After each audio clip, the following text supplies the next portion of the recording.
okwedo lokruoge e sekta mar somo manoland gi jatend migawo mar somo Migosi Ogamba madwaro ni mondo jopuonjre odonj e skul saa 1:15 okinyi nyaka saa 9:30 ka giwacho ni mano en ketho sekta no.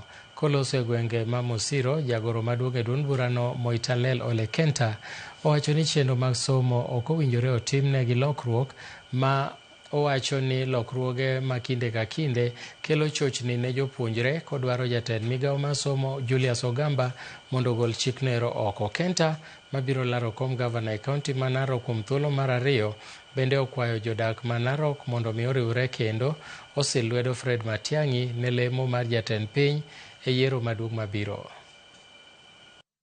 Tena kubadilisha masaa ya watoto kusoma Kenya, hiyo hatuwezi kukubali. Kwani nyinyi ndio mko na akili zaidi kuliko wale ambao wamekuwa huko mbele yenu.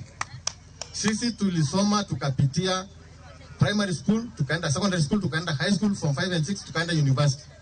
Na tukakuwa mawakili na watu wengine. Sasa hii masomo ambayo mnabadilisha kila siku ndio muweze kupata pesa ya kuiba, mnafikiri mnatengeneza nje ama mnaharibu? Tunasema masomo iendelee vile ilivyokuwa mbeleni na hatutaki maneno mengi. Na sisi tunasema kama Masai, hakuna mtu atakutugawanya tena. Msifikirie kesho tutagawanyika. Hatuwezi kukubali.